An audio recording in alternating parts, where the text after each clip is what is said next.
Movie start करने से पहले मैं आपको बता दूं, अगर आप इस मूवी को अच्छे से समझना चाहते हो तो इस मूवी का पहला पार्ट ज़रूर देखें। मूवी की स्टार्टिंग में हमको एक जंगल दिखाया जाता है जहां पर एक कॉटेज भी होता है, जहां पर हम तीन दोस्त जेसिका, कैलब और टेरेसा को टाउन से दूर इस जंगल में मस्ती करता देखते हैं, जो कि लेक के किनारे मस्ती कर रहे थे। लेकिन हम यहाँ नोटिस करते हैं कि यहाँ बस कैलब और टेरेसा ही थे, यहाँ पर जेसिका नहीं थी, और वो इसलिए क्योंकि उसकी तबीयत खराब थी। अब जेसिका से मिलने टेरेसा अंदर आती है, पर वो ज्यादा कुछ नहीं बोलती। टेरेसा अब जेसिका के साथ मस्ती करते हुए बुक पढ़ने लगती है, लेकिन तभी जेसिका बिना देखे बुक को डिमोनिक टोन में रीड करने लगती है, जिससे टेरेसा शॉक्ड हो जाती है। अब जेसिका अचानक पजेस हो जाती है और उल्टियां करने लगती है, उसकी आंखों का रंग भी बदल जाता है। अब जेसिका पोजीशन के चलते ही टेरेसा का स्कैल्प उखाड़ देती है और फिर लेक के पास जाकर कैलब का सर धड़ से अलग कर देती है। और अब हम जेसिका को हवा में उड़ता देखते हैं और टेरेसा रोते हुए ये सब देख रही थी। और अब इविल डेड राइज मूवी की शुरुआत होती है, और यहाँ पर ये सब कैसे हुआ, पोजीशन कैसे हुआ और ये सब स्टार्ट कहाँ से हुआ, इसको जानने के लिए हमें एक दिन पीछे जाना होगा। अब हम देखते हैं कि लोकेशन होती है लॉस एंजल्स, और हम यहाँ एक पुराने बिल्डिंग को देखते हैं जिसको जल्दी ठीक कराया जाना था, क्योंकि ये बहुत बेकार हालत में थी और ये बिल्डिंग कभी भी टूट सकती थी। और यहाँ पर हम एक लेडी को देखते हैं जो कि एक टैटू आर्टिस्ट है, इसका नाम है एली, जो अपने तीन बच्चों के साथ इस बिल्डिंग में रहती है। बेटा डैनी, उसकी बहन ब्रिजेट और सबसे छोटी बेटी कैसी।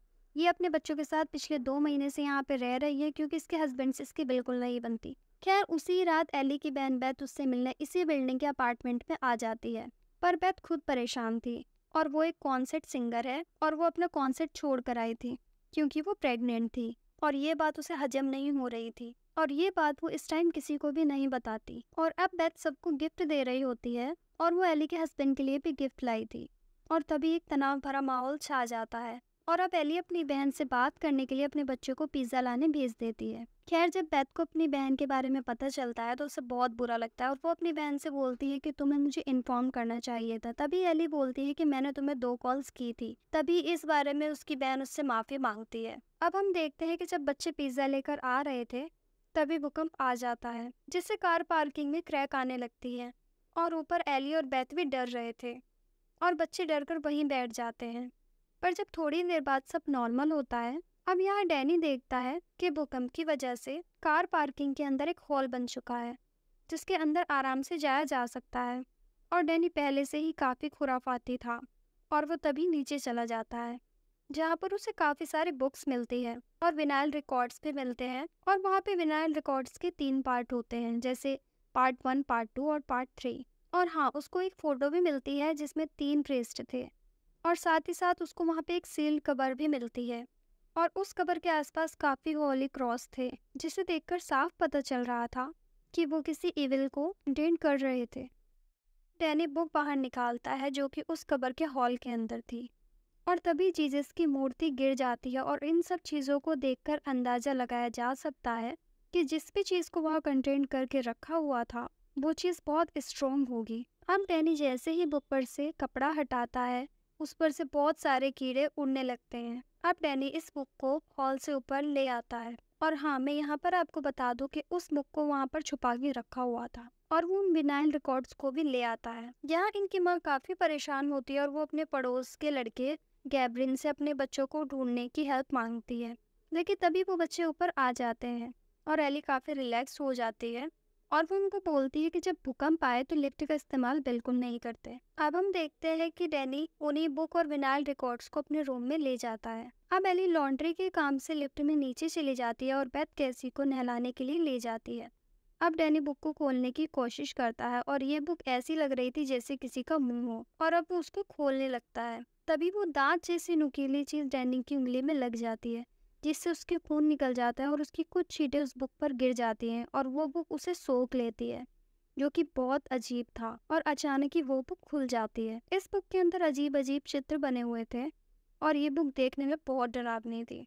और यहाँ पर उसकी बहन ब्रिजेट उसको खोलने को मना करती है कि इसको मत पढ़ो, पर वो अपनी बहन की बात बिल्कुल नहीं सुनता, और अब वो उन विनाइल रिकॉर्ड्स को सुनने लगता है। पार्ट 1 के अंदर फादर या प्रीस्ट उस बुक के बारे में कुछ बता रहे थे कि ये बुक नटूरो डिमोंटो की 3 बुक्स में से एक बुक है, या फिर तीसरा हिस्सा, जिसको बुक ऑफ द डेथ बोला जाता है। उन्होंने अपने साथियों के साथ मिलकर इस बुक को ट्रांसलेट करने की कोशिश की थी, जिससे वो पुराने ज़माने के राज जान सके, और अब हम यहाँ देखते हैं कि डैनी सेकंड पार्ट को चलाने लगता है और वहाँ पे सुनने लगता है, जिसके अंदर फादर बुक को रीड कर रहे थे, लेकिन तभी ये रिकॉर्डिंग डिमोनिक हो जाती है और डैनी इसको रोकने की बहुत कोशिश करता है, पर वो नहीं रुकती और वो चलती ही रहती है। और दूसरी तरफ एली को वो डिमोनिक एंटिटी पोजेस्ट कर लेती है, जो कि बहुत भयानक और डरावना था।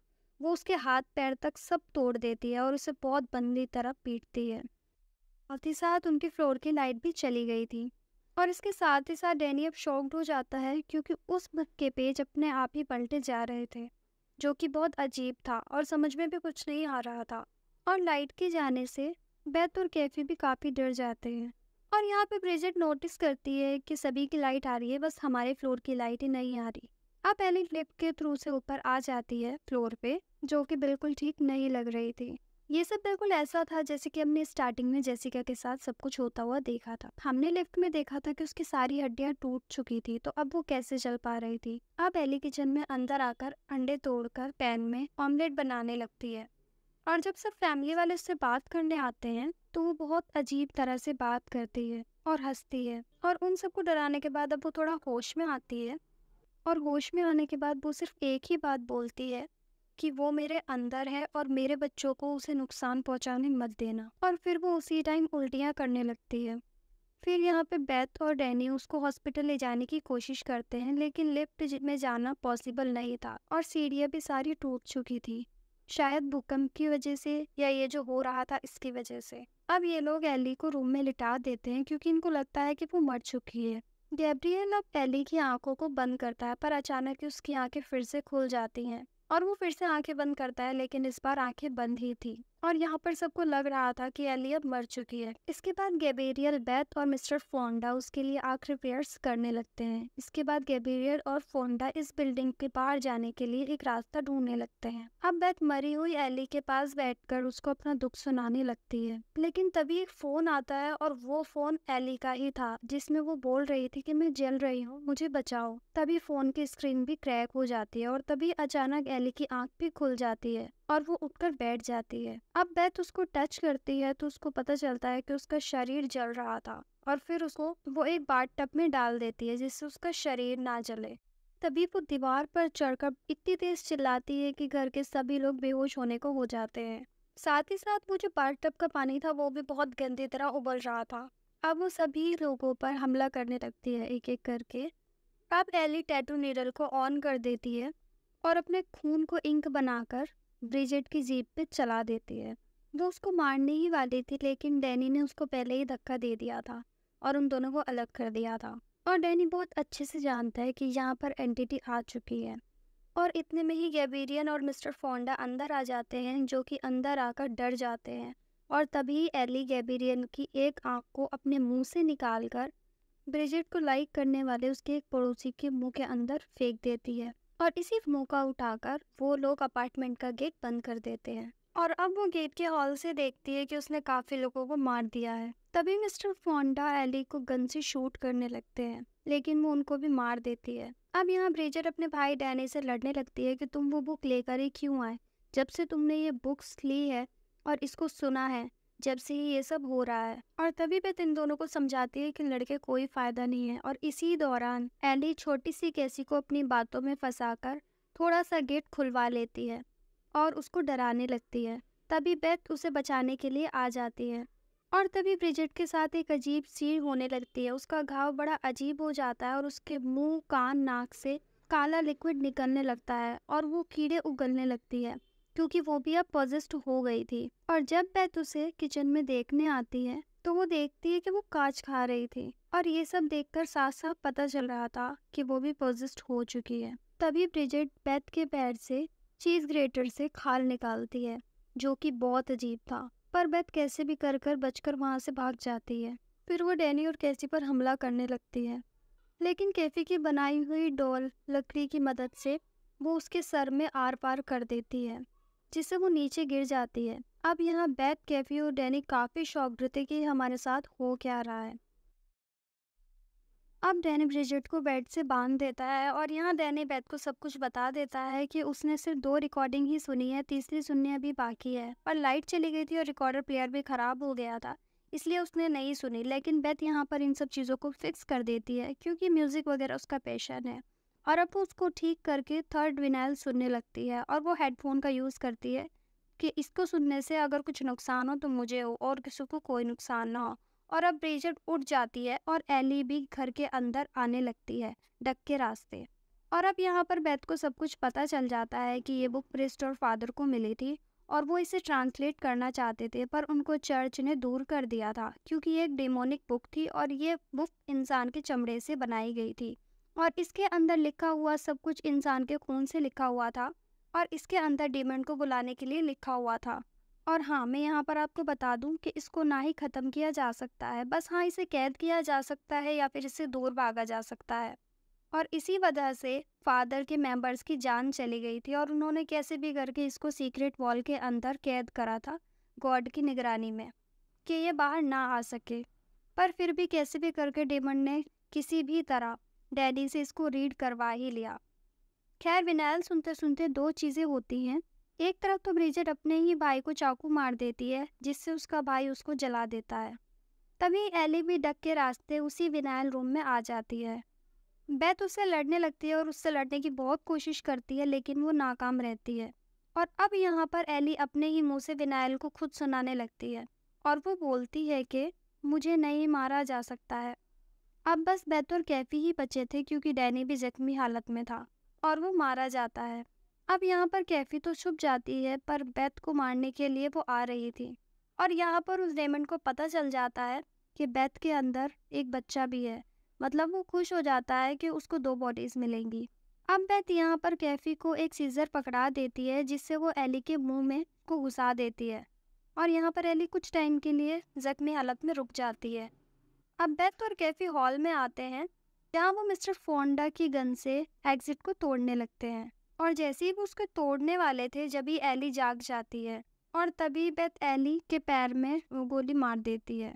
और अब दोबारा वो कैफी को अपनी बातों में फंसाने लगती है पर इस बार वो उसकी बातों पे नहीं आती और वो उसको बोलती है you are not my mom. और अब सब मरे हुए लोग पॉजेस्ड हो जाते हैं और सब बोलने लगते हैं कि शाम तक कोई नहीं बचेगा। अब यहाँ पर कैफी और बेथ के पास लिफ्ट के अलावा और कोई रास्ता नहीं बचा था, लेकिन लिफ्ट बंद नहीं हो रही थी वो इसलिए क्योंकि वहाँ पर घर की चाबियाँ पड़ी थी और कार की भी। और अब कैफी चाबियाँ अपने पास रख लेती हैं और लिफ्ट बंद हो जाती है। लेकिन हम यहाँ देखते हैं कि एली, डैनी और ब्रिजेट एक दूसरे को जोड़ लेते हैं और इसके बाद ही लिफ्ट में खून बढ़ने लगता है। जैसे जैसे लिफ्ट नीचे जाती रहती है वैसे वैसे खून बढ़ने लगता है। अब यहाँ बुक का पेज भी पलटता है और वहाँ पे हम देखते हैं जुड़ा हुआ एक क्रिएचर। जैसे कि एली और वो सब लोग जुड़े हुए हैं ऐसे ही एक क्रिएचर हम इस बुक में देखते हैं और वही पन्ना इस टाइम पे खुला हुआ था। और अब खून की वजह से लिफ्ट भी ओवरलोड होने लगती है और वो अब ओवरलोड होने की वजह से खुल जाती है और उसमें से बहुत सारा भरकर खून निकलता है। अब ये दोनों यहाँ से कार लेकर भागते हैं पर एक क्रैक के अंदर पहिया फंस जाता है। तभी एली भी वहाँ आ जाती है और वहाँ पे काफी फॉग भी थी। अब डीमन कैफी को पकड़ लेता है लेकिन बेथ उसको बचा लेती है। लेकिन यहाँ पर अब एली बेथ को ग्राइंडिंग मशीन में डालने वाली थी पर तभी कैफी ने मशीन को रोक दिया था। अब एली शो को कैफी की तरफ फेंकती है और बोलती है कि मशीन को ऑन करो, जिस वजह से खुद ही उस मशीन में गिर जाती है और ये खत्म हो जाती है। जिसके बाद ये दोनों भी बचकर यहाँ से निकल जाती है। पर अभी भी डीमन खत्म नहीं हुआ था और अगले ही दिन हम देखते हैं कि उसी लिफ्ट से एक लड़की नीचे आती है पार्किंग में और ये और कोई नहीं, ये लड़की जेसिका ही थी जो मैंने आपको मूवी के स्टार्टिंग में दिखाई थी। और ये भी इसी बिल्डिंग के सेकंड फ्लोर पर थी पर उसको कुछ भी सुनाई नहीं दिया, शायद ये डीमन की ही वजह से हो। अब वो पार्किंग में आकर टेरेसा को कॉल करती है और उसको पिक करने को बोल देती है और वहाँ पर काफी सारा खून ही खून था और वो नोटिस करते हैं और वो पुलिस को फोन करने ही वाली थी पर जब तक वो पॉजेस्ड हो गई थी और ये मूवी यही एंड हो जाती है। अब आपको पता ही चल गया होगा कि जो हमने मूवी के स्टार्टिंग में देखा था उसकी स्टार्टिंग कहाँ से हुई थी, क्योंकि वो इस लिफ्ट में आई थी और वो इसी बिल्डिंग के सेकंड फ्लोर में रहती थी और वो उस टाइम पे पॉजेस्ड हो गई थी। तो मूवी यहीं पे एंड होती है।